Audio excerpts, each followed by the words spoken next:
नमस्कार। आज हम एक ऐसे राज से पर्दा उठाने वाले हैं जो दुनिया के सबसे कामयाब इन्वेस्टर्स ने सालों तक संभाल कर रखा है। वो राज है धीरे धीरे लेकिन पक्के तौर पर अमीर बनने का।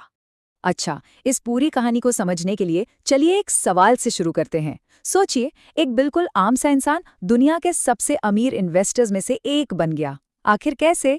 क्या वो सबसे ज्यादा स्मार्ट था? जी नहीं, उसकी कामयाबी का राज ये तो बिल्कुल नहीं था। तो फिर क्या उसने बहुत बड़े बड़े खतरनाक रिस्क लिए होंगे? बिल्कुल भी नहीं। ये भी दौलत बनाने का उसका तरीका नहीं था। तो फिर सीक्रेट क्या है? जवाब, सच कहूं तो काफी चौंकाने वाला है। उसने कुछ मुश्किल नहीं किया। उसने एक बहुत ही आसान काम को बस बहुत बहुत लंबे समय तक किया। और यही वो चाबी है जो दौलत के दरवाजे खोलती है। चलिए अब इसमें थोड़ा और गहरा उतरते हैं और समझते हैं बफेट पैराडॉक्स को। ये पता है, एक ऐसी पहेली है जो इन्वेस्टमेंट की दुनिया के कई सारे नियमों को चैलेंज करती है।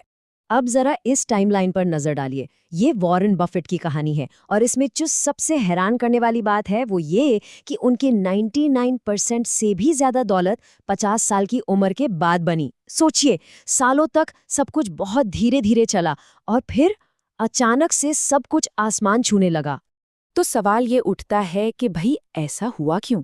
मतलब दशकों तक इतनी धीमी ग्रोथ और फिर अचानक इतनी जबरदस्त तेजी। इसका जवाब एक बहुत ही पावरफुल आइडिया में छिपा है।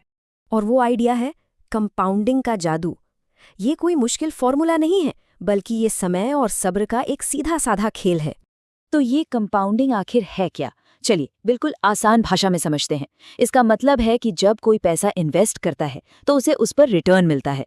लेकिन असली जादू तो तब शुरू होता है जब उस रिटर्न पर भी रिटर्न मिलना शुरू हो जाता है। ये आप जानते हैं, उस बर्फ के गोले की तरह है जो पहाड़ से नीचे लुढ़कते हुए लगातार बड़ा और बड़ा होता चला जाता है। लेकिन इसमें एक प्रॉब्लम है। कंपाउंडिंग शुरुआत में बहुत ही धीमी, बोरिंग और यहाँ तक कि बेकार सी लगती है। इसके नतीजे दिखने में सालों लग जाते हैं और बस यही वो वजह है कि ज्यादातर लोग इसे बीच में ही छोड़ देते हैं। और यही बात हमें हमारे अगले पॉइंट पर ले आती है, धैर्य की समस्या। देखिए, ये गणित के बारे में कम और इंसानी सोच और बर्ताव के बारे में ज्यादा है। देखिए, इन्वेस्टमेंट के ना दो रास्ते हैं।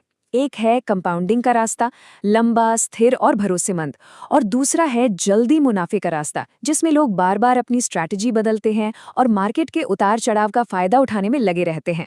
तो होता क्या है, जब कोई जल्दी मुनाफे के रास्ते पर चलता है तो वो अनजाने में अपनी कंपाउंडिंग की घड़ी को बार बार जीरो पर ले आता है, उसे रीसेट कर देता है। मतलब दौलत बढ़ने के बजाय वो बस एक ही जगह पर गोल गोल घूमता रह जाता है। तो फिर इसका हल क्या है? इसका हल है कंपाउंडिंग कोड को समझना और उसे अपनी आदत बनाना। ये कुछ ऐसे आसान नियम हैं जो किसी को भी इस कमाल की ताकत का फायदा उठाने में मदद कर सकते हैं। ये कुछ बहुत ज़रूरी आदतें हैं। जितनी जल्दी हो सके शुरू करना, चाहे पैसे कितने भी कम क्यों ना हो। लगातार इन्वेस्ट करते रहना और सबसे ज़रूरी लंबे समय तक टिके रहना। बेवजह के रिस्क से बचना और सब्र रखना, बस यही इस खेल का असली नाम है। इस स्लाइड पर खास ध्यान दीजिए क्योंकि ये पूरी बात का निचोड़ है। लेफ्ट साइड में वो आदतें हैं जो दौलत बनाती हैं। नियमित रहना, लंबी अवधि का सोचना और मुनाफे को दोबारा इन्वेस्ट करना। और राइट साइड में वो गलतियां हैं जो दौलत को खत्म कर देती हैं। लालच, डर और बेचैनी। और ये हमें हमारे आखिरी और सबसे पावरफुल आइडिया पर ले आता है। मार्केट को टाइम करने की कोशिश से ज्यादा जरूरी है मार्केट में टाइम बिताना। ये एक बहुत ही गहरी बात है। असली खेल ये है ही नहीं कि सबसे ज्यादा रिटर्न कौन कमाता है। असली खेल तो ये है कि सबसे लंबे समय तक मैदान में टिका कौन रहता है। हमेशा याद रखिए, असली और लंबे समय तक टिकने वाली कामयाबी रातों रात नहीं मिलती। वो तो ईंट दर ईंट, साल दर साल, मतलब दशकों में बनती है।